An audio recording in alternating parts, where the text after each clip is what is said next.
जय बोले महावीर भगवान की, अनंत अनंत सिद्ध परमेष्टि भगवानों की, आदिनाथ भगवान की, नेमिनाथ भगवान की, प्रद्युम्न कुमार की, आचार्य सोम कीर्ति जी महाराज की, 16 कारण पर्व की, सभी को सादर जय जिनेन्द्र, जय दुजड़ंदो।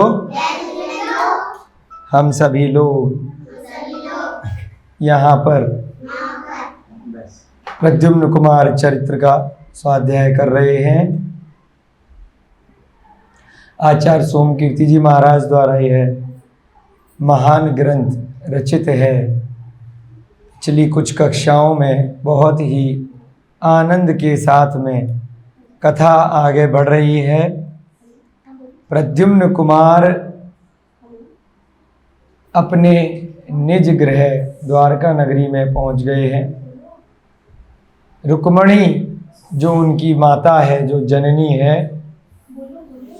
उसको अपना वास्तविक स्वरूप उन्होंने दिखाया है। किस प्रकार से विद्याओं के स्वामी हैं। उदधि कुमारी और नारद की भी मुलाकात अपनी माता से विमान में करा दी है।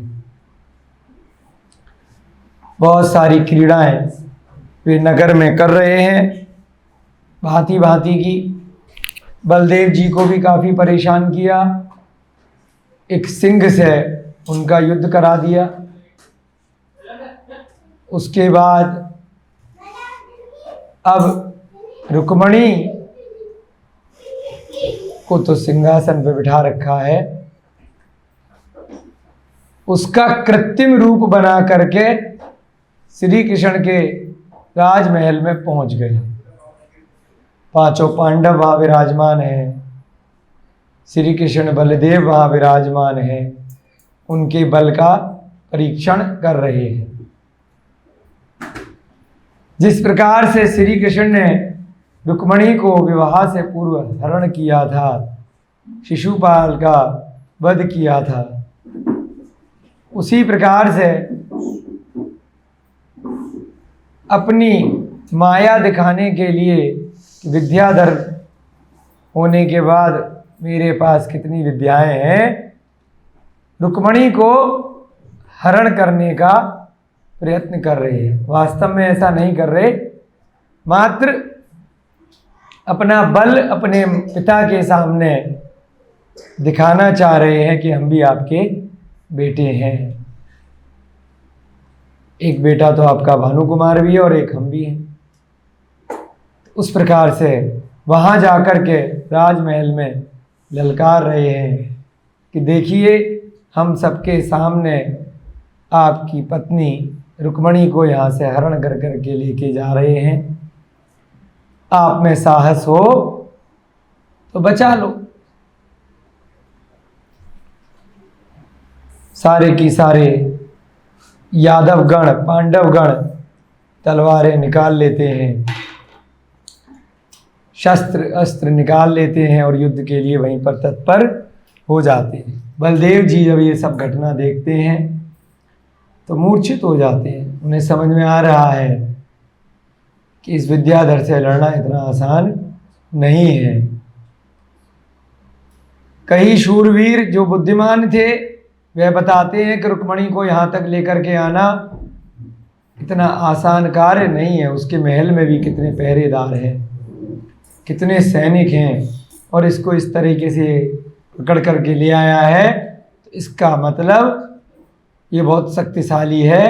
इससे हम लोग लोहा नहीं ले सकते। इससे अच्छा है कि पूरी युद्ध की तैयारी कराई जाए और उसके बाद ही रुक्मणी को आज़ाद किया जाए।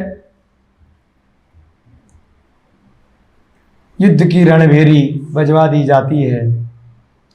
कई सारे शूरवीर इतने उत्साहित हो जाते हैं कि चलो, बहुत दिन से किसी युद्ध का वेट कर रहे थे, प्रतीक्षा कर रहे थे, आज वह छड़ी, आज वह घड़ी आ गई है। उनके वक्ष स्थल इतने फूल गए कि कवच भी टूट गए उस युद्ध की संभावना को सुनकर। समस्त सेना राजमहल के विस्तृत प्रांगण में एकत्रित हो गई। सारी सेना राजमहल में, बहुत बड़ा राजमहल था, वहां पर आ गई। तत्पश्चात महारथियों के नेतृत्व में सेना वहां से आगे बढ़ी कि चलो भाई जा करके मैदान में, खुले मैदान में युद्ध लड़ेंगे। आगे आगे गजराजों का समूह चला। गजराज माने हाथी। हाथी चलते हैं सेना में, मानो प्रलय काल के मेघ जा रहे हैं। थोड़ा सेना का वर्णन कर रहे हैं। यादवों की सेना और पांडवों की सेना सम्मिलित होकर के एक अकेले आदमी से लड़ने जा रही है। बताइए, उनके मद की वर्षा से भूमि पंख युक्त हो रही है। पंख माने कीचड़। जब हाथी चलते हैं तो गड्ढे होने लग जाते हैं, पीछे पीछे आते हैं तो कीचड़ सी बन जाती। तद उपरांत द्रुतगामी अश्वसमूह चला। हाथी के पीछे कौन चले? अश्व माने घोड़े, जिसका मध्य भाग दिव्य शस्त्रों से सुशोभित हो रहा था। बहुत सारे शस्त्र, अस्त्रों से सुशोभित सैनिक भी चल रहे हैं। इसके पश्चात अपनी लंबी लंबी ध्वजाएं फहराते हुए रथों का समूह चला। एक तो होते हैं घोड़े, एक होता है रथ। जब घोड़े में रथ जुत जाता है, 2 घोड़े का भी होता है, 4 का भी होता है, अधिक का भी होता है, रथ भी चलते हैं।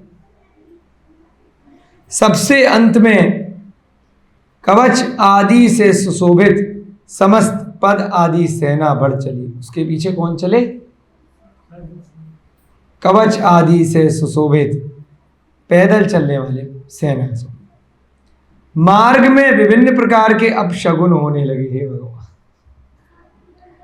अपशगुन होने लगे। फिर भी योग्य अयोग्य का विचार किए बिना ही यादवों एवं पांडवों की वह सेना संयुक्त रूप से आगे बढ़ती गई। पांडवों की भी सेना, बताइए, वो भी अपने आप में इतने बड़े शूरवीर हैं। अकेला अकेला एक एक पांडव भी, भीम कहीं पर खड़ा हो जाए तो अकेला पूरी सेना को हरा सकता है। अर्जुन कहीं पर खड़ा हो जाए तो पूरी सेना अकेला हरा सकता है। युधिष्ठिर भी ऐसे ही कर सकते हैं, और उधर नकुल और सहदेव भी अकेले। पांचों की पांचों लाखों करोड़ों की सेना को अकेले धराशायी कर सकते हैं, इतने शूरवीर हैं। इधर श्री कृष्ण की तो बात ही क्या है, और बलदेव की तो सौगात ही क्या है। 7 शूरवीर, उनके नीचे उनके कितने सारे पुत्र इत्यादि, और पूरी पूरी सेना, वो सारी मिलकर के एक अकेले प्रद्युम्न से युद्ध लड़ने के लिए जा रही है, रुक्मणी को छुड़ाने के लिए। परंतु क्या हुए? अब शगुन होने लग गए। उधर प्रद्युम्न ने पहले क्या किया था? अपनी माता को विमान पर ऑलरेडी बैठा दिया था, पहले से बिठा करके आ गया था। नारद को देख करके दूसरी तरफ की घटना क्या चल रही है? इधर वह प्रद्युम्न कहां पहुंचा है? इधर वह प्रद्युम्न वहां युद्ध लड़ने के लिए राजमहल में पहुंचा है, और दूसरी तरफ वह रुक्मणी को बैठा कर आया है। तो उधर की भी थोड़ी सी घटना सुन लीजिए। जैसे ही रुक्मणी ने नारद जी को देखा, इधर तो सेना चल रही है, एक तरफ का सीन इधर चल रहा है पिक्चर में, और एक तरफ का सीन हवाई जहाज में चल रहा है। क्या सीन चल रहा है? वेटिंग रूम में हवाई जहाज है, वो वेटिंग रूम, ऊपर हेलीकॉप्टर, हवाई जहाज, विमान। आज के युग का हवाई जहाज, उस समय का विमान। आज के युग पेट्रोल डीजल खत्म होती ही नीचे गिर जाएगा, और वो विद्या के माध्यम से आकाश में ही स्थिर है। रुक्मणी ने जैसे ही नारद को देखा तो बड़ी प्रसन्न हुई। उसने भक्ति पूर्वक नारद जी को नमस्कार किया। क्या किया? जय जिनेन्द्र। नमोस्तु नहीं करते, समझे भैया जी? नारद जी विद्याधर टाइप के से हैं, आकाश में वो भी उड़ते हैं। अभी मुनि महाराज नहीं है, तो मुनि महाराज जी को नमोस्तु करते हैं। बाकी को साधारण नमस्कार या जय जिनेन्द्र या जयदू जड़ंदो करते हैं। नववधू ने भी अपनी सास को प्रणाम किया, वो भी पहचान गई, बता दिया भाई ये तुम्हारी सास है। उनने भी अपना सास को जय जिनेन्द्र किया, चरण स्पर्श किए। कुमार सबको आकाश में ही स्थिर कर स्वयं भूतल पर उतर आया, आकाश में तीनों को बिठाया, बोला मुझे जरा नीचे जरूरी काम है, मैं जरा अपने पिताजी इत्यादि को मिल करके नमस्ते करके जय जिनेन्द्र कर आऊं, बता दूं मैं आया हूं। अब उसने देखा कि भाई ये तो सब बड़ी बड़ी सेना लेकर के मैदान में, खुले मैदान में आ गए हैं। एक कुरुक्षेत्र का भी युद्ध हुआ था पांडवों का और कौरवों का, एक कुरुक्षेत्र वाला युद्ध नहीं है, ये तो द्वारका में ही हो रहा है। उसने अपने विद्या बल से यादवों के, जैसे उसने देखा अच्छा इतने सारे रथ लेकर आए हैं, इतने हाथी, इतने घोड़े, जैसे वहां पर उसने विजयार्थ पर्वत पर जहां पर वह रह रहा था विद्याधर की नगरी में, कनकमाला और कालसवर, जब कालसवर युद्ध लड़ने के लिए आए थे, याद है 500 पुत्रों को छुड़ाने के लिए, तब भी उसने क्या किया था, विद्या के बल से नकली सेना तैयार कर ली थी। उसके लिए कितनी देर का खेल है। अच्छा इतने हाथी, भीलों की भी सेना तैयार करी थी जब उदधी कुमारी को उठाया था, इतने घोड़े, इतने रथ, कोई बात नहीं, टक्कर बराबर की लेंगे। अपने विद्या बल से यादवों के सदृश, तुम्हारे 100 घोड़े तो हमारे भी, रथ गज अश्व तथा पदाधिक अर्थात चतुरंगड़ी सैन्य की रचना कर ली, तुम्हारे इतने हमारे भी इतने। उसने बराबर की सेना तैयार कर ली। श्री कृष्ण की सेना में जिस प्रकार केशव आदि नाम के मित्र राजा थे, उसी प्रकार प्रद्युम्न की सेना में भी वही मित्र राजा दृष्टिगोचर। अरे बेड़ा कंफ्यूजन कर दिया, डुप्लीकेट बना दिए सारे। मारो किसे मारोगे, हैं फोटोकॉपी खड़ी कर दी, कलर्ड फोटोकॉपी, पहचानो असली कौन।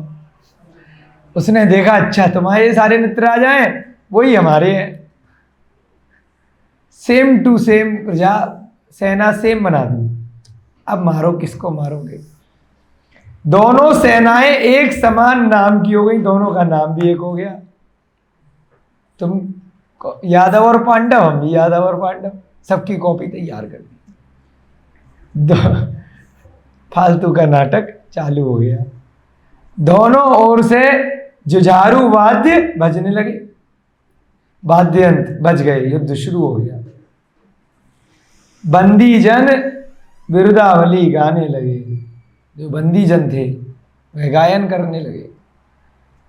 युद्ध के लिए प्रस्तुत दोनों सेनाओं को देखकर नगर की नारियां परस्पर वार्तालाप करने लगी। नारियों को भी खबर पहुंच गई, जैसे बाजार में कुछ होता है तो झरोकों से देखती है ना, तो ऐसे ही दूर से युद्ध हो रहा है, अपने अपने पतियों की कुशल क्षेम के लिए विनती करने लगी। ऐसी होता वार्तालाप करने लगी।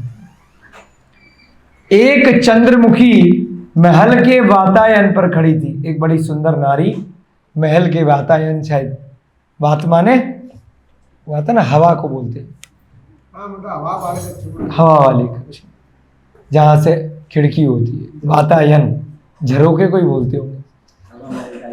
हाँ जयपुर में देखा था भैया जी ने हवा महल टाइप के, तो सब जगह खिड़कियां ही खिड़कियां होती हैं। तो वहां से खिड़कियां क्यों होती हैं, कभी कोई प्रोग्राम नीचे सड़क पे हो रहा हो, हाथी घोड़े जा रहे हो, तो वहां से खड़े होकर के देखते हैं। तो वातायन पर खड़ी होकर एक चंद्रमुखी खड़ी थी। चंद्रमुखी माने चंद्र के समान मुख, ऐसी सुंदरी। उसने कहा यह युद्ध यहीं समाप्त हो जाए तो अच्छा है। उसे समझ के आ गया कि मामला समझ में नहीं आ रहा, दो दो श्री कृष्ण, दो दो बलदेव, सबकी कॉपी कर ली होगी उसने। जितने राजा उनके संग में थे उतने राजा इधर भी हैं। तो मामला समझ में आ गया कि सब अपने आप को ही मारेंगे, कुछ तो मामला गड़बड़ है। तो समझदार नारी थी, उसने कहा यह युद्ध यहीं समाप्त हो जाए तो उत्तम होगा।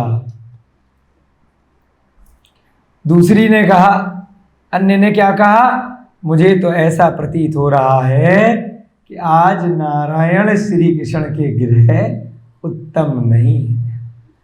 पहले तो उनकी पत्नी को किसी ने उठा लिया, अब सारी की सारी सेना जितनी है उतनी ही अचानक से पता नहीं कहाँ से आ गई, स्वर्ग से अवतरित हो गई। क्या हुआ, कहीं से चल के तो आई नहीं है, इधर इनकी पहुंची है और तुरंत उतनी प्रकट हो गई कहीं से। तो सबको समझ में आ गया कुछ मामला गड़बड़ है। एक नारी के लिए ऐसा होता है ना, ऊपर झरोखे में वार्तालाप कर रही है, कर तो कुछ सकती नहीं है, कहते हैं ना गप्पे मार रही हैं, और गप्पों के साथ साथ कुछ विनती करती हैं, कुछ भगवान की भक्ति करती हैं कि भाई हे जिनेंद्र प्रभु ये युद्ध विराम हो जाए। एक नारी के लिए उत्तम कुल उत्पन्न शूरवीरों का विनाश करवाना क्या उचित होगा। एक नारी ने क्या कहा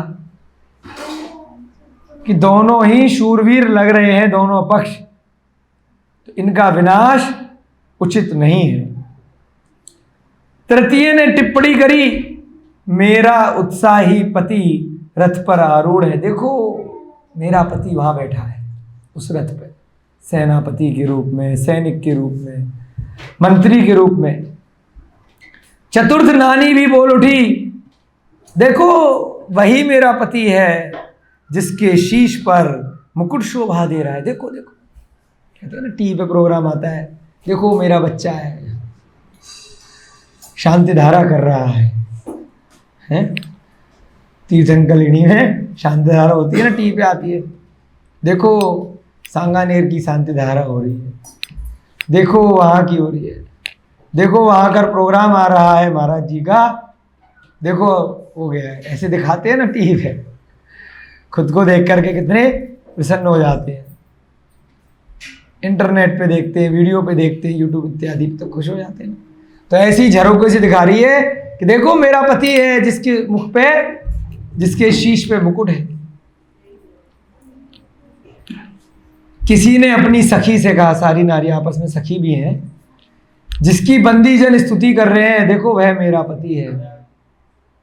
बंदीजन है जो युद्ध में नहीं लड़ रहे, बंदीजन यानी कि आम नागरिक जो होंगे, वह स्तुति कर रहे हैं, तिलक कर करके भेज रहे हैं, वह मेरा पति है।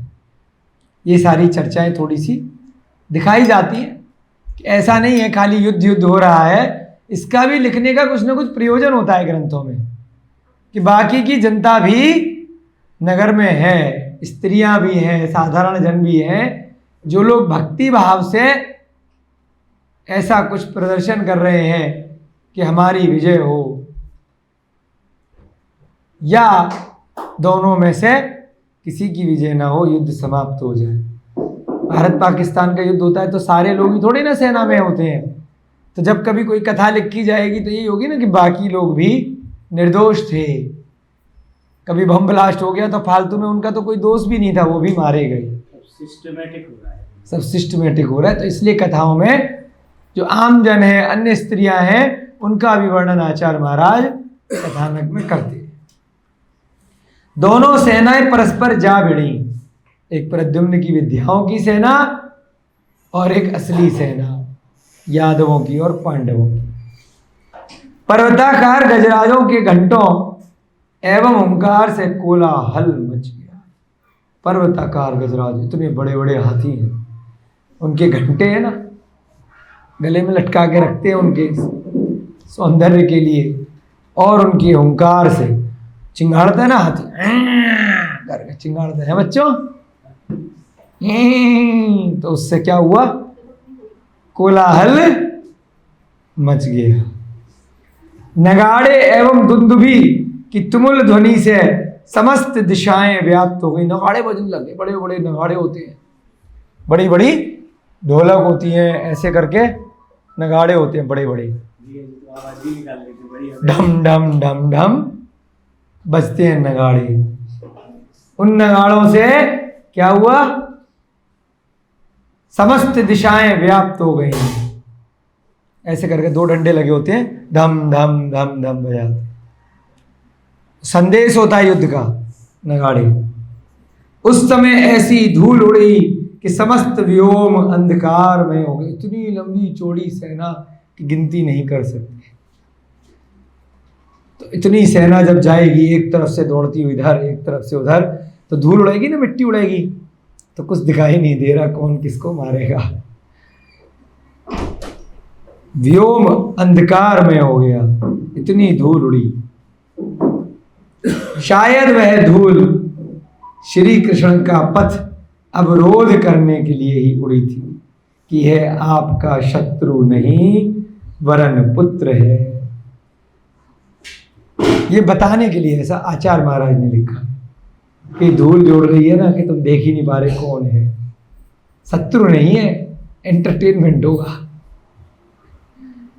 है ना। अपन लोग भी जब टीवी पे देखते हैं तो यदि ऐसा कोई प्रसंग है जब पता है कि विद्याओं के द्वारा युद्ध हो रहा है, कोई किसी को मारेगा नहीं, तो बड़ा मनोरंजन होता है। और जब लगता है कि अच्छे लोग मर रहे हैं तब मन में दुख होता है। जब फिल्में देखते हैं तो कोई दुख नहीं होता है ना, क्योंकि किस लिए जाते हैं, मनोरंजन के लिए जाते हैं। परंतु उस फिल्म देखने में भी कुछ ना कुछ कर्मों का बंध हो जाता है, अनर्थ दंड लगता है, भाव आ जाता है। प्रति समय भाव के कारण से आत्मा में कुछ न कुछ कर्म आकर के आश्रम को प्राप्त होते रहते हैं और बंध को प्राप्त होते रहते हैं, हर सेकंड, हर समय।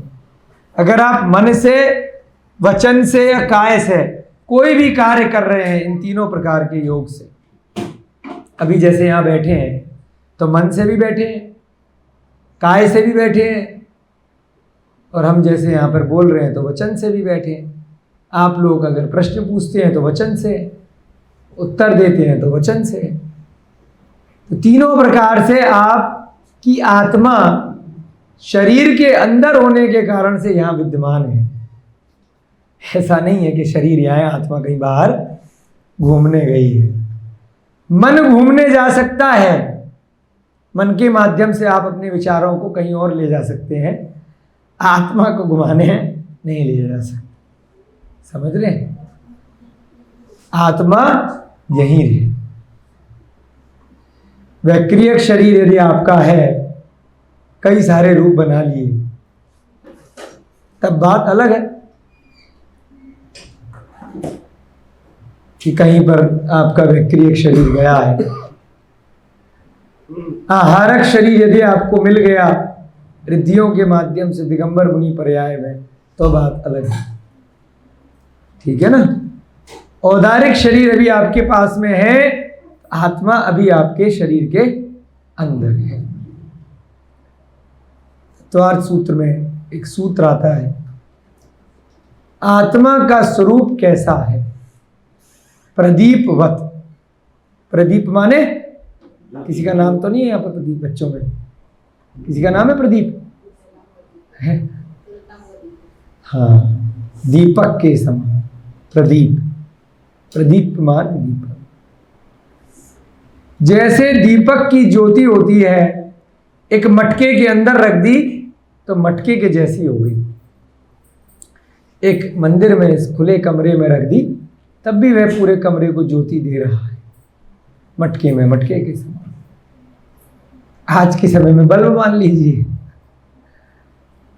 तो बल्ब है इस कमरे में है तो कमरे में प्रकाश दे रहा है, एक छोटे से कमरे में कर दिया तो उस कमरे में प्रकाश दे रहा है। मटके के अंदर बल्ब जला दिया, लालटेन के अंदर बल्ब जला दिया तो उस लालटेन में प्रकाश दे रहा है, कैंडल लाइट। Candle light.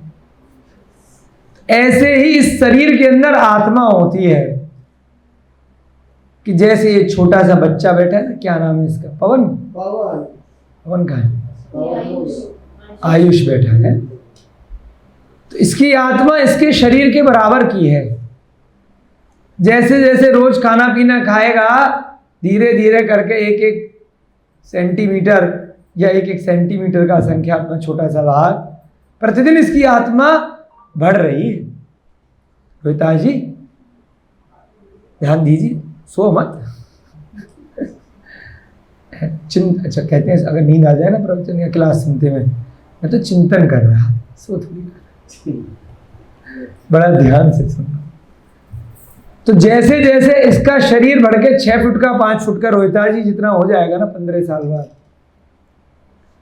तो क्या एक दिन में हो गया है? प्रति समय बढ़ रहा है, प्रतिदिन भी नहीं बढ़ रहा है। बहुत गंभीर विषय है। ऐसा नहीं है कि प्रतिदिन या प्रतिवर्ष उसकी हाइट बढ़ी, शरीर बढ़ा, हर सेकंड बढ़ रहा है।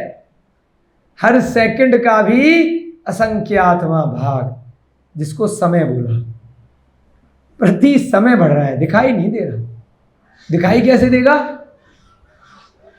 जब 4 साल पहले की फोटो निकाल के देखोगे, अरे तू 4 साल पहले इतना छोटा सा था। माँ और पिता यदि उसे प्रतिदिन देख रहे हैं तो क्या बढ़ा हुआ बच्चा लगता है एक दिन पहले से? डेली देखोगे तो नहीं लगेगा। भैया जी बोले डेली देखोगे तो नहीं लगेगा, प्रति घंटे भी देखोगे तो बढ़ा हुआ लगेगा क्या? नहीं लगेगा। प्रति माह भी देखोगे तो बढ़ा हुआ लगेगा क्या? नहीं लगेगा।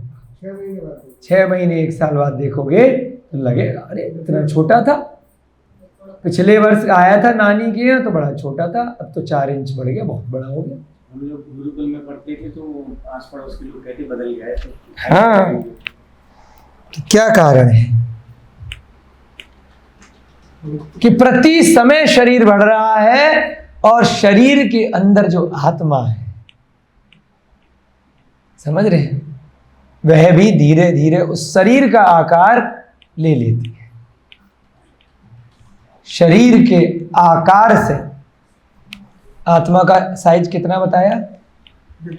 जितना बड़ा शरीर है उतनी बड़ी आत्मा है। चींटी के अंदर चींटी जितनी आत्मा है, हाथी के अंदर हाथी जितनी आत्मा है, बच्चे के अंदर बच्चे जितनी आत्मा है। जब पैदा हुआ है, जब माँ के पेट में है ना, गर्भ में है, तब भी आत्मा है।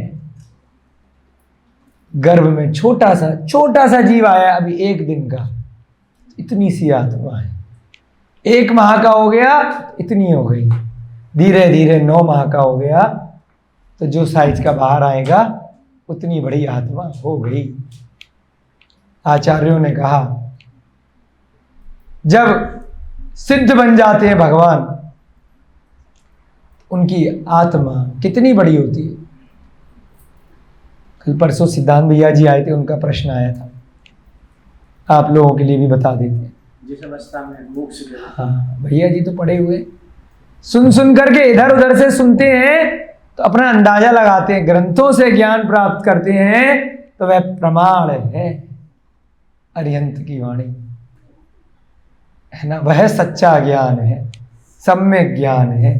सम्यक ज्ञान को ही प्रमाण कहा। जितना शरीर छोड़ते उतनी अंतिम समय में जो शरीर रहा, जितनी हाइट हो गई,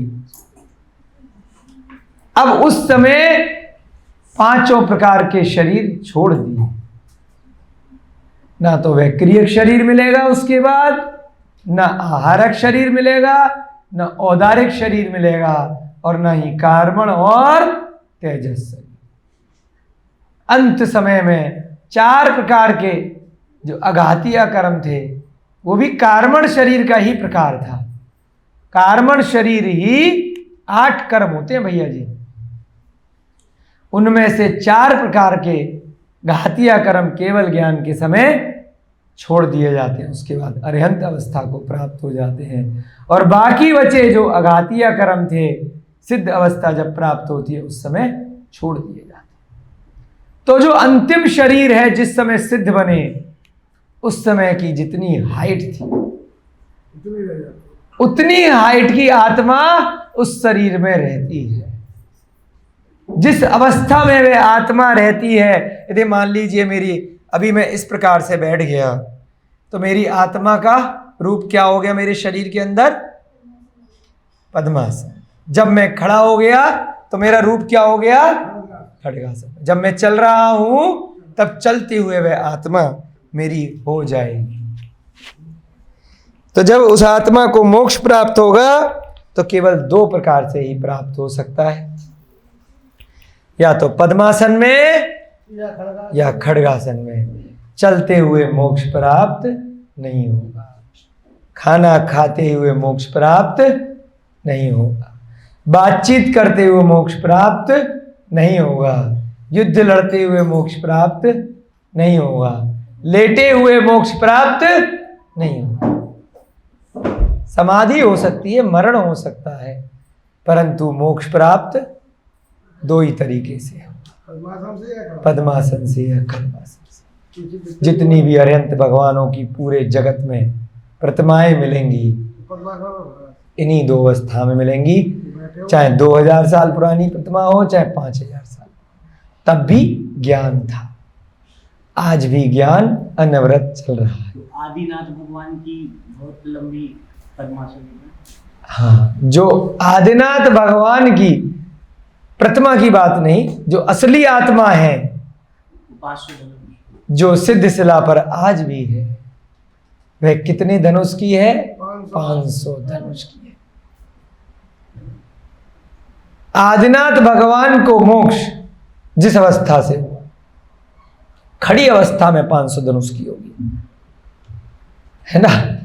अगर उनको मोक्ष पद्मासन में हुआ है तो अब मेरी हाइट थोड़ी कम रह जाएगी ना, तो उतनी हाइट के उनकी आत्मा रहेगी। बाहुबली भगवान की 525 धनुष की अवगाहन था, तो उनकी आत्मा खड्गासन में 525 धनुष की। महावीर स्वामी की बहुत कम, महावीर स्वामी की बहुत कम, 7 हाथ। अब शास्त्रों में उल्लेख आया कि भाई मेरे बाल होते हैं, बाल काट दिए, कोई अनुभूति नहीं हुई। तो जो बाल इत्यादि हैं, नाखून इत्यादि हैं, जो बाहरी स्किन है, ये बाहरी शरीर जो है, उसमें कहा कि शायद आत्मा नहीं है।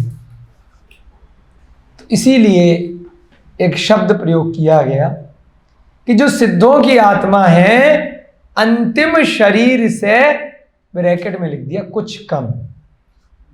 क्या लिख दिया? कुछ कम। अब कुछ कम की कोई सेंटीमीटर में, कुछ धनुष में, कुछ हाथ में, कुछ इंच में, कुछ मीटर में नहीं बताया। कारण अलग अलग समय के हिसाब से वो कुछ कम अलग अलग हो जाएगा। अब 500 धनुष वाले के लिए बाहरी शरीर थोड़ा सा ऊपरी परत हो गई, बाल इत्यादि हैं, जटा जो भी हैं, ज्यादा बड़े रहते होंगे। और अभी के आपने बोला 7 हाथ, तो उसमें कुछ कम रहते होंगे, तो इसलिए उसको क्या बोला? कुछ कम। अंतिम शरीर से कुछ कम आत्मा रहती है, वह सिद्धिशिला पर जाती है। और जिस अवस्था में अंतिम शरीर था, ध्यान अवस्था में, उस अवस्था में वहां जाकर के सदा सदा के लिए स्थिर हो जाती। एक और विधान आया, अनादिकाल से यही चला आ रहा है और वही अनंत काल तक चलेगा, कि जब वह आत्मा मोक्ष प्राप्त करेगी तो ध्यान की अवस्था भी मात्र 2 दिशाओं में ही होगी, या तो पूर्व या तो उत्तर। दक्षिण और पश्चिम में मुख नहीं होगा, पूर्वानुमुख या उत्तरानुमुख। इसका लॉजिक कुछ भी नहीं है, अनादिकाल से विधान चला आ रहा है। शुभ दिशाएं हैं, पूरब से सूर्योदय, पूरब से सूर्योदय मान लीजिए, उत्तर में सुमेरु पर्वत है हमारी वर्तमान दृष्टि से। यहां से अगर हम दक्षिण भाग से देखेंगे तो उत्तर दिशा में सुमेरु पर्वत है। सर अगर ऐरावत क्षेत्र से कोई ध्यान लगा रहा है तो दक्षिण में ना हो जाएगा? चारों में है ना उसके। नहीं, ऐरावत क्षेत्र में यदि कोई बैठा है, आप तो ज्ञानी हो, हम कौन से क्षेत्र में हैं? भरत क्षेत्र में। ऐरावत किधर है हमसे? उत्तर में है। और उसके लिए विदेश क्षेत्र किधर है? दक्षिण की साइड हो गया, है ना। उसके लिए सुमेरु पर्वत दक्षिण की तरफ हो गया। तो इसलिए ऐसा कुछ नहीं है, बस ये दो दिशाएं बताई हैं शास्त्रों में, जिसमें मुख करके ही अंतिम ध्यान होता है। शुभ दिशाएं बताई हैं। तो जब कोई वर्तमान के लोग बताते हैं कि पृथ्वी घूम रही है, तो वही लोग वास्तु के हिसाब से, ज्योतिष के हिसाब से बताते हैं उत्तर वाला मकान लेना, पूरब वाला मकान लेना, और दोनों दिशाएं आ जाएं तो ईशान कोण का ले लेना। ईशान कोण क्यों सबसे ज्यादा शुभ बताया? इसी कारण से। अग्नि का वास तो पानी होता है, आग्नेय नहीं, अग्नि का वास पानी। ईशान कोण में भगवान का निवास होता है।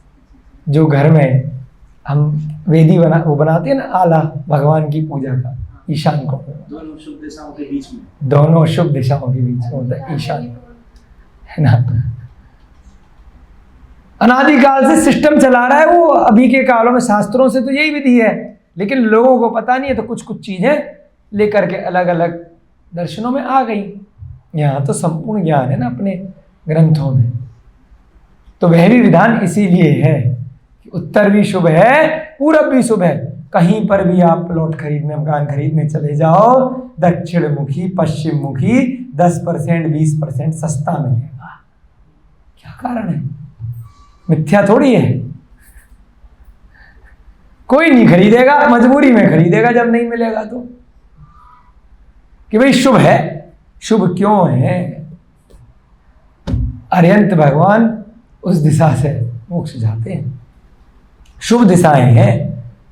और ये भी कारण है कि सूर्य आता है तो रोग नहीं होते, उस दिशा में मुख होता है तो प्रकाश आता है खिड़की से सीधे सीधे, प्रातः काल का कपड़े भी जल्दी सूख जाते हैं, अंधकार भी नहीं होता, और कोई उसको विटामिन डी कह ले, कोई कुछ कह ले। भगवान की सर्वज्ञ ज्ञान। हाँ, अकृत्रिम चैत्यालय है सूर्य के विमान पर, उसके दर्शन होते हैं भावों से, उसको जल चढ़ाते हैं। तो ये सारी बातें भी कहीं ना कहीं हम बीच बीच में सार आता है तो इधर उधर से आपको देने का प्रयास करते हैं। अपने विषय पर वापस आते हैं। ऐसी धूल उड़ी कि श्री कृष्ण का मार्ग अवरुद्ध हो गया, कि मानो यह आपका शत्रु नहीं पुत्र है, ऐसा बता रहे हैं। किंतु गजराज के मद जल ने अपनी वर्षा से उन्हें बैठा दिया। कोई बात नहीं, धूल उड़ रही है, लेकिन गजराज ने क्या किया? कहां से डाला? सूंड से, मद जल से। उसके मद के जल हो सकता है उसको 1 नंबर आया हो या सूंड से कहीं से लेकर के इकट्ठा करके आया हो। गजराज ने अपने मद जल से, बहुत सारा आता है जब उसका आता है तो, है ना, पीता भी इतना है तो मल के रूप में निकालता भी बहुत सारा है, तो उस धूल को बैठा दिया। धूल का निवारण कर देने का अभिप्राय यही था कि तुम क्यों व्यर्थ में युद्ध विराम का प्रयत्न करती हो। कह रही अभी युद्ध विराम नहीं, अभी तो एंटरटेनमेंट होगा, विराम नहीं करना, यहां प्राणियों का वध नहीं होगा, ऐसा संदेश दिया जा रहा है। कोई बात नहीं, यहां पर एंटरटेनमेंट होगा, कोई मरेगा नहीं। यह तो कौतुक मात्र का युद्ध हो रहा है, अपनी वीरता दिखाने के लिए युद्ध हो रहा है। जिस समय दोनों सेनाओं में परस्पर युद्ध हो रहा था, उस समय देव एवं दैत्य आकर आकाश मार्ग से, यानी व्योम मार्ग से कौतुक देख रहे थे। व्योम माने आकाश। नारद मुनि तो पहले ही बैठे ऊपर, टाइम पास कर रहे हैं अपना। रुक्मणी भी बैठी है अब तो, और उधरी कुमारी भी है, उनके पास बहुत समय है। ऊपर से ही बोलते ना, वो एक पिक्चर हॉल में पहले जाते थे बचपन में, बालकनी। बालकनी की टिकट है रोहिता जी, गए हो पिक्चर हॉल में देखने? तो बालकनी का 40 रुपए का टिकट होता था। अब उसके बाद तो हमने देखी नहीं ज़्यादा पिक्चरें। रीगल में, इंदौर में 40 रुपए का टिकट होता था आगरा में। कौन सा टॉकीज था? शाह टॉकीज। एक आध बार देखी थी पिक्चर, अंजना टॉकीज। और नीचे वाले का 10 रुपए का टिकट होता था, है ना।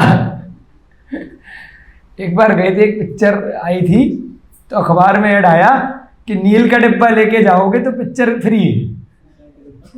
नील का डिब्बा, कपड़ों में डालो। कपड़ों में जो नील डालते हैं, कोई स्कीम चल रही होगी।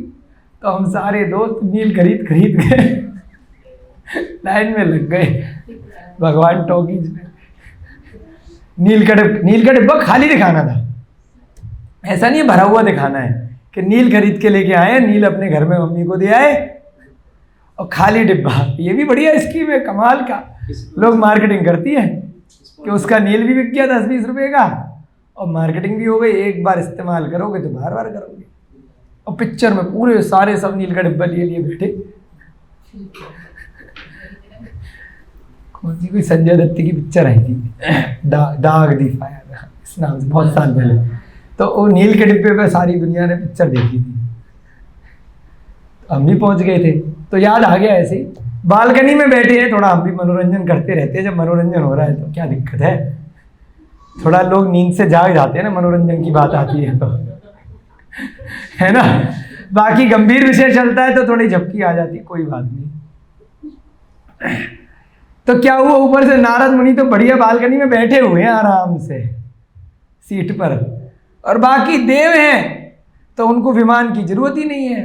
वो तो आकाश मार्ग में ऊपर से आते हैं अपने हंस वाले विमान लेकर के।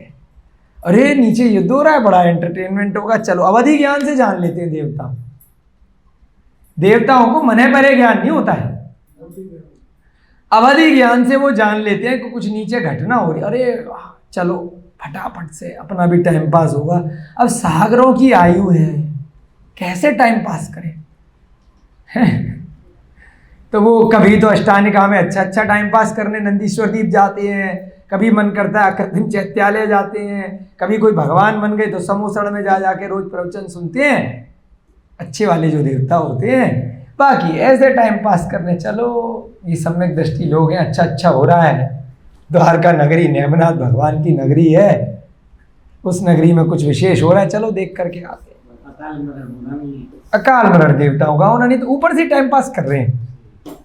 तो जिस समय दोनों सेनाओं में परस्पर युद्ध हो रहा था, उस समय देव एवं दैत्य कौन है? जो भवनवासी यंत्र इत्यादि हैं, आकर व्योम माने आकाश से कौतुक देखने। अरे वाह, फिल्मों में भी दिखाते हैं ना, नाटकों में झुनझुना बजाते हैं, नारायण, अरे वो स्टाइल में बोलते हैं। फिर देव दोनों ओर की विराट सेनाएं देखकर कोई भी भविष्यवाणी नहीं कर सकता था कि विजयश्री किसका वर्ण करेगी।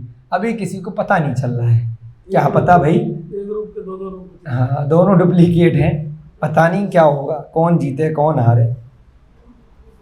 प्रद्युम्न ने जैन धर्म में अपनी अविचल आस्था के प्रभाव से ही भानु कुमार का मान मर्दन किया। जैनी था वो प्रद्युम्न जो है, क्योंकि उसी भव से मोक्ष जाना है, तो फालतू में किसी को नहीं मारता है, टाइम पास कर रहा है बस।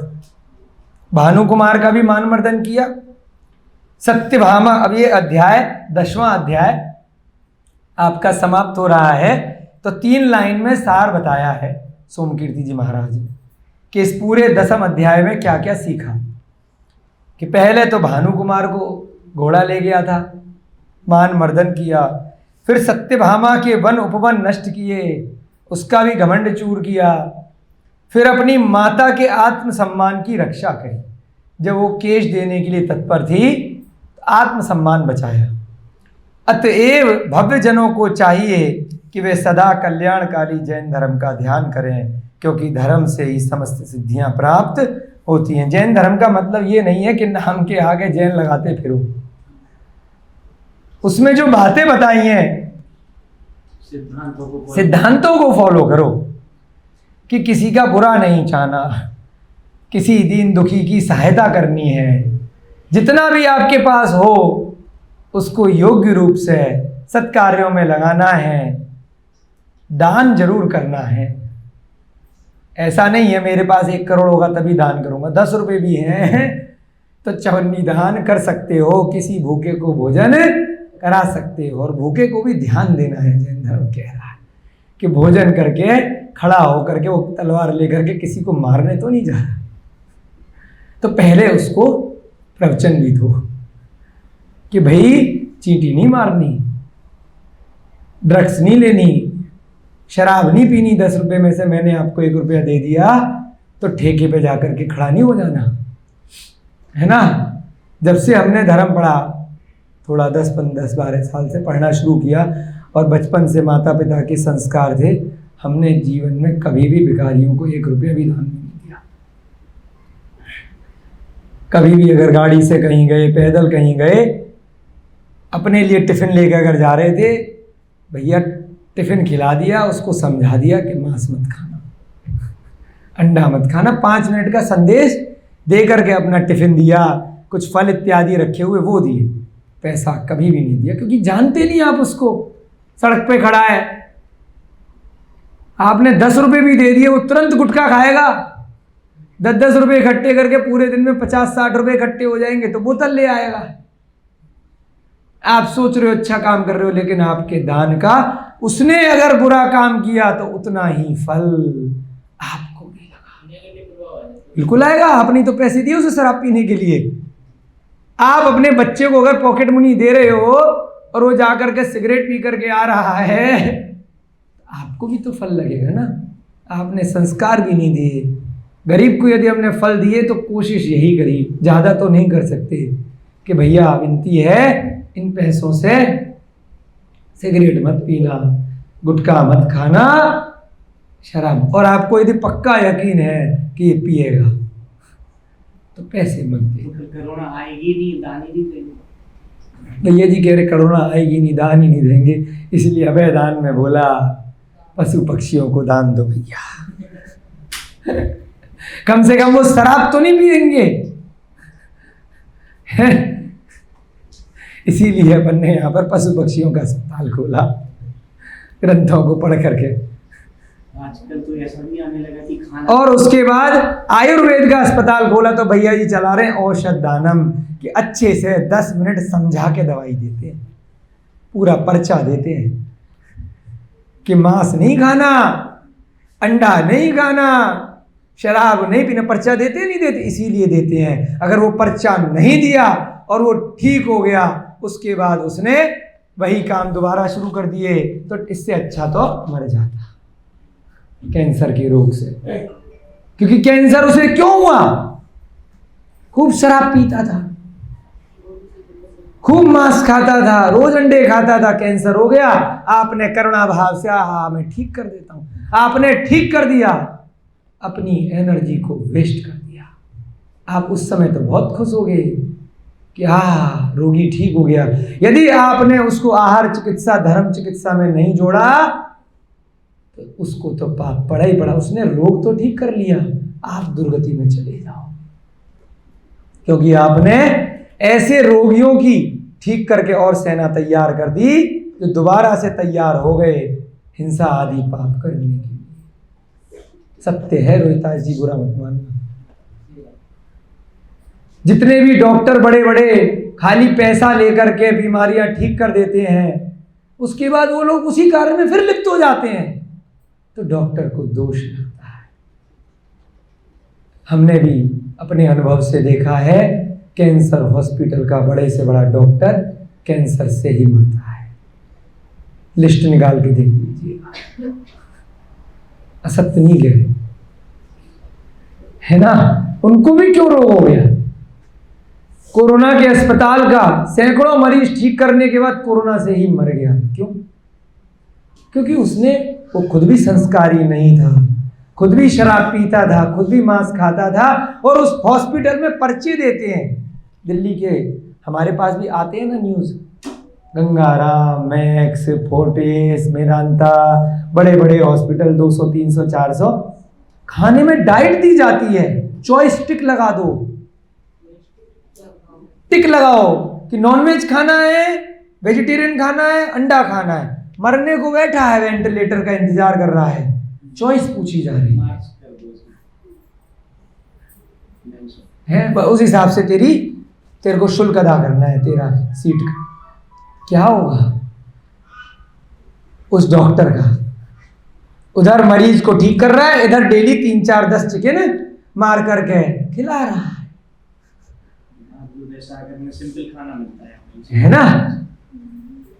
तो क्या होगा? वो भी उसी रोग से जाकर के मरेगा। मेरी बात को अन्यथा मत लेना, रिकॉर्डिंग सुनने वालों और यहाँ बैठे वालों, सत्य बता रहे हैं।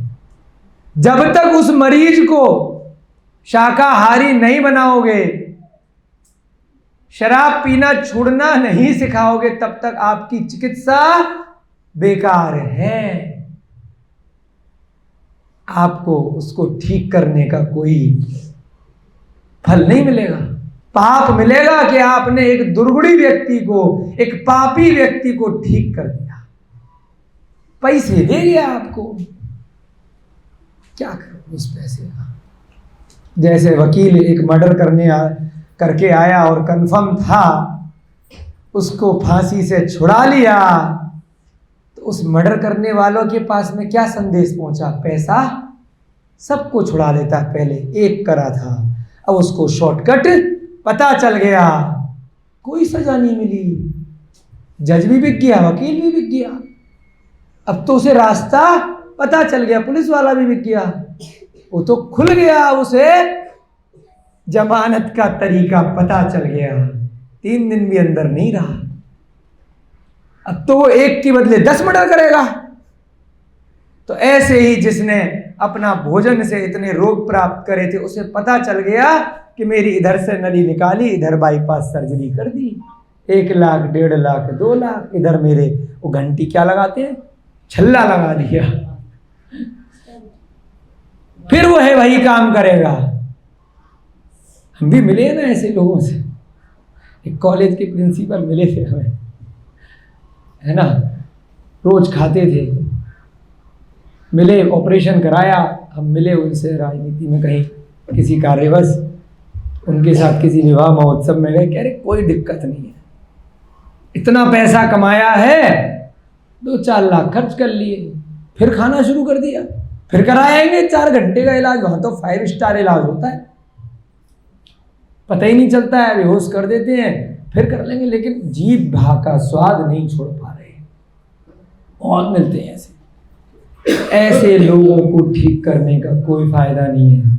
इसीलिए हमारे रोहितास जी का बहुत उपकार है इस संस्था कि 10 मिनट 15 मिनट हर रोगी को काउंसलिंग करते हैं, योग सिखाते हैं, ध्यान सिखाते हैं, आहार चिकित्सा भी सिखाते हैं कि आगे से भोजन क्या करना है, तब ठीक कर रहे हैं। परमानेंट ठीक होना है तो आज सुबह विचार आया भैया जी के साथ में बैठ करके कि उनको भक्तांबर इत्यादि के मंत्र भी देना शुरू करेंगे, धीरे धीरे प्रभु की भक्ति भी प्रारंभ करवाएंगे कि मंत्र चिकित्सा भी शुरू की जाए, नमोकार मंत्र भी, भक्तांबर स्तोत्र भी उनको दिया जाए, जिससे वह अपना कल्याण भी करें।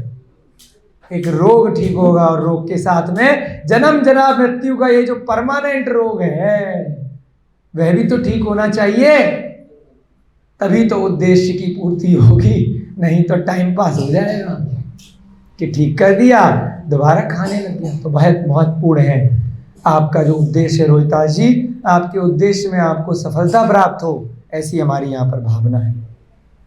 तो क्या कहा, अतएव एक लाइन थी तो इसलिए बात याद आ गई कि भव्य जनों को चाहिए, भव्य जन माने जिनको अभी या भविष्य में मोक्ष प्राप्त करने की इच्छा है, तो वो सब क्या हो गए, भव्य जन हो गए, अभव्य नहीं हुए। उनको क्या चाहिए, जैन धर्म का ध्यान करें, जो सिद्धांत बताए हैं उस पे चलें, नाम के आगे लगाने से कोई फायदा नहीं है, क्योंकि धर्म से ही समस्त सिद्धियां प्राप्त होती हैं। आपके समय हो रहा है, लेकिन एक पैराग्राफ अगले अध्याय का भी कर लेते। 11 सर्ग प्रारंभ हो रहा है, 11वां अध्याय, 13-14 अध्याय है, जल्दी जल्दी 10 दिन के अंदर या अधिकतम 15 दिन के अंदर 10 लक्षण पर्व आपके प्रारंभ होने वाले हैं। उससे पहले भैया जी ने कहा है कि बढ़िया से शिविर लगाएंगे, तो उससे पहले प्रद्युम्न कुमार चरित्र पूर्ण करने की हम सभी की यहाँ पर आकांक्षा है। तो हो सकता है आगे के अध्याय थोड़ा स्पीड बढ़ा देंगे, कोई बात नहीं। ज़्यादा पेज नहीं बचे हैं, लगभग 30 पेज बचे हैं। एक दिन में हमारा 2 से 3 पेज का एवरेज निकलता है।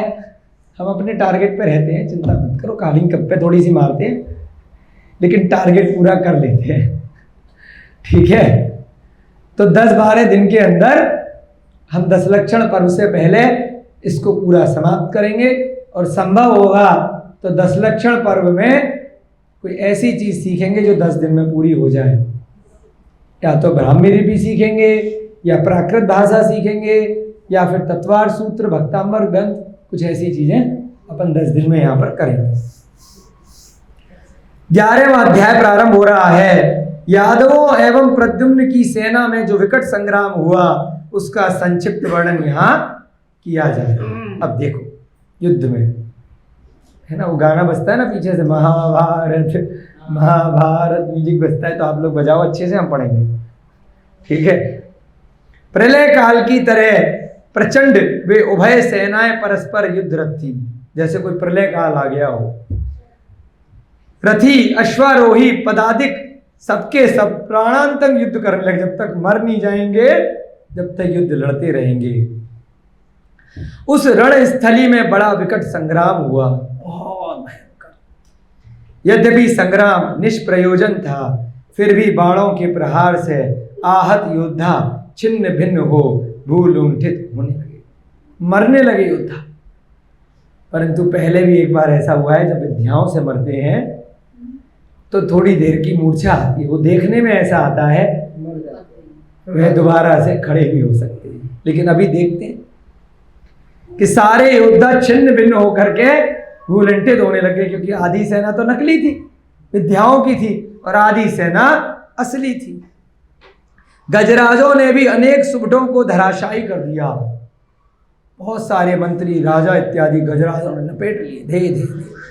वे विशालकाय गजराज अपने रण कौशल से भूमि को प्रकंपित करने लग गए। क्या करने लगे? भूमि को सारे की सारे इतने बड़े बड़े हाथी जब गिरे तो सारी भूमि कंपन करने लग गई। ऐसा लगा कि भूकंप आ गया। समस्त रणभूमि लोहित हो उठी। लोहित माने लहू लुहान, रक्त लाल हो गई।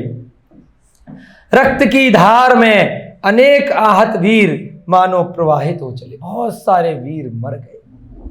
अनेक शूरवीरों को मृत्यु की शरण लेने पड़ी। क्या करना पड़ा? बहुत सारे शूरवीर मर गए। वस्तुतः स्वामी के कार्य में तत्पर व्यक्ति निस्सार देह की ममता नहीं करते। स्वामी का ऑर्डर है ना। यहां पर क्या होता है, आजकल की वर्तमान में हम लोग तंत्र में रह रहे हैं, सब क्या है, स्वतंत्र स्वच्छंद है। अगर किसी कंपनी में कोई काम कर रहा है तो वह क्या करता है, अगर उसके समझ में आया तब तक तो काम करेगा, नहीं तो वह नौकरी छोड़ करके रिजाइन करके, भैया यहाँ तो मरने के चांस है, मैं मालूम ही नहीं है क्यों युद्ध लड़ रहे हो आप दोनों, भैया मैं तो जा रहा।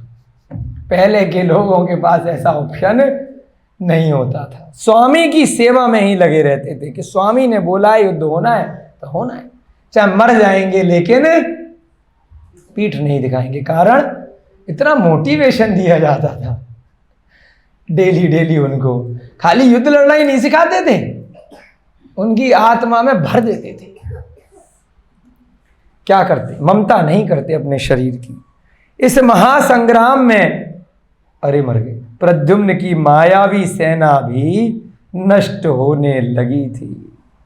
क्या हुआ? मायावी सेना भी नष्ट हो रही है, असली सेना से खतरनाक हो गई। लेकिन तत्काल ही कुमार के बलवान वीरों ने यादवों की सेना पर प्रचंड प्रत्याक्रमण किया। भाई दोनों तरफ से हो रही है तो थोड़ा तो ये दिखाना पड़ेगा ना कि ये सेना भी भले ही विक्रिया की सेना है तब भी उसे भी नष्ट, भाई दोनों तरफ की बराबर बराबर वह हो रही थी। फिर उसने क्या किया, अपने बलवार वीरों से यादवों की सेना पर प्रचंड प्रत्याक्रमण कर दिया। अच्छा हमें मारोगे? अब इकट्ठे आक्रमण कर दिया। फलतः नारायण श्री कृष्ण की सेना अब पलायन करने लगी। पहली बार ऐसा हुआ, श्री कृष्ण की सेना डर करके भागने लगी। तब बलदेव एवं पांडव आदि महावीरों ने मनोबल विहीन सेना को धादस बनाया। ऐसे होता है ना, धैर्य, नहीं नहीं नहीं भागना नहीं है। पहले हम क्रिकेट वगैरह देखते थे, जब हार रही होती है कोई टीम तो मोटिवेट करता है, जो वो होता है मॉनिटर, क्या बोलते हैं क्रिकेट का उसको, कैप्टन। जो कैप्टन होता है, नहीं हारना नहीं है, प्लानिंग बनाता है घेर करके, मनोबल बढ़ाता है। ऐसे ही ये मॉनिटर है वहां की। कैप्टन कौन है? बलदेव कैप्टन है, पांडव पांचों कैप्टन हैं। और अब तो श्री कृष्ण भी युद्ध लड़ ही रहे हैं, कारण उन्हीं की पत्नी उठा करके ले गए। वह रुक्मणी के यहाँ नहीं गए थे श्री कृष्ण, क्योंकि बलदेव को ऐसा लगा था कि रुक्मणी जानबूझ करके नाक कान कटवा के सत्यभामा के सेवकाओं को भेजा है, तो वहां पर नहीं गए थे। यहाँ तो आए श्री कृष्ण, उन्हीं की पत्नी उठा करके ले गया। मनोबल बढ़ाया, धैर्य बढ़ाया और स्वयं प्रद्युम्न की सेना को विध्वस्त करने लगे। कौन आ गए आगे फ्रंट में? अब बलदेव खुद आ गए, पांडव सारे खुद आ गए। किंतु उस समय भी कुमार ने अपना चातुर्य प्रदर्शित किया, क्योंकि विद्या है, वे क्रिया रिद्धि है, कितने भी नकली बना लो, कितने ही मार लो। फिर अपना चातुर्य प्रदर्शित किया, उसने भी मर गए। हे भगवान, उसने भी क्या करे? फोटोकॉपी बना दिए। बलभद्र पांडव आदि के मायामय प्रतिरूपी शूरवीरों की रचना कर दी। पहले क्या किया था? राजाओं की करी थी, कंफ्यूज हो गए थे किसे मारे। अब भीड़ में जब युद्ध नीचे होने लग गया, सेम कपड़े, सेम शस्त्र, सेम रथ, सेम शक्ल, सेम ड्रेस, सेम ध्वज, तो कौन किसको मार रहा पता कैसे चलेगा? एक बार रथ से उतर गए तो, जब मिक्स हो गए, बस उसे पता रहेगा कि मैं असली हूं, मैं बलदेव हूं। दूसरों को थोड़ी पता रहेगा, दूसरे भी बलदेव को मार देंगे। अरे भीम तुम्हें कि तुम्हें, कंफ्यूज हो जाएगा। जो असली भीम है उसे पता होगा, अरे मैं बोल रहा हूं ना मैं भीम हूं, कहेगा मैं भीम हूं, वो कहेगा मैं अर्जुन हूं। तो ये ड्रामा चालू हो गया। उनके मायामय प्रतिरूपी शूरवीरों की रचना कर दी। एक ही नाम, एक ही रंग, एक ही रूप, एक ही सामर्थ्य के वीर परस्पर लड़ने लगे। दोनों अभिन्न अपने आप को मार रहे हैं, दोनों अर्जुन तीर चला रहे हैं, दोनों युधिष्ठिर, दोनों नकुल सहदेव, बलदेव जैसे, और कृष्ण जी की फोटोकॉपी है। भगवान, इस प्रकार से युद्ध समझ में नहीं आ रहा है कि युद्ध है कि मनोरंजन है कि हो क्या रहा है। गजब का कौतुक। कुरुक्षेत्र वाला अलग युद्ध था, ये अलग युद्ध है। चलिए, आपकी कक्षा का समय हो रहा है। एकादश सर्ग आपने प्रारंभ कर दिया है। प्रतिदिन की भांति कथा के साथ साथ थोड़ा थोड़ा अन्य विषयों का ज्ञान भी आप लोग ले रहे हैं। आज आपने सिद्ध भगवानों का ज्ञान लिया, किस प्रकार से आत्मा का स्वरूप होता है। जैसे ही एक शरीर उस छोड़ करके ये आत्मा दूसरे शरीर को धारण करती है, तो यदि आपका जन्म चींटी की पर्याय में हो गया तो आपकी आत्मा चींटी जितनी हो जाएगी। यदि आपका शरीर नीम का पेड़ जा करके बन गया तो पेड़ जैसी आत्मा हो जाएगी। यदि आपका शरीर जल का एक, अग्नि का एक, वनस्पति का एक, भूमि का एक, वायु का एक बन गया तो उसके जैसी आपकी आत्मा हो जाएगी। तो ध्यान दीजिएगा कि कभी भी ऐसे कार्य इस मनुष्य भाव में आके मत करिएगा। इतनी मुश्किल से मनुष्य पर्याय मिली है कि पुनः हम निम्न गतियों में 1 से 4 इंद्रियों में चले जाएं, या फिर त्रियंच में भी पंचेंद्रिय बन के जानवर, पशु, पक्षी इत्यादि बन जाएं। अच्छे अच्छे कार्य, इस स्वाध्याय का यही फल आपको प्राप्त करना है कि कभी भी आप जीवन में कहीं पर भी जाएं, जरूरी नहीं है जीवन भर इसी संस्था से, इसी मंदिर से, इसी जगह से जुड़े रहें, लेकिन जीवन भर इस प्रद्युम्न कुमार चरित्र में जो बातें बताई हैं, जो ज्ञान दिया है, उसको अपने आत्मा के अंदर, चारित्र के अंदर ढालने का प्रयत्न करें, कभी भी भूलें ना। चलिए, महावीर भगवान की, प्रद्युम्न कुमार चरित्र की, आचार्य सोमकीर्ति जी महाराज की, अनंत सिद्ध परमेष्ठी भगवानों की, आज के आनंद की, सभी को जय जिनेन्द्र। इस युग के प्रथम आचार्य श्री चारित्र चक्रवर्ती आचार्य भगवान शांत सागर जी महान मुनिराज की जय। जड़न दो। अब सब बच्चे बड़े मिलकर जिनवाणी की स्तुति करेंगे।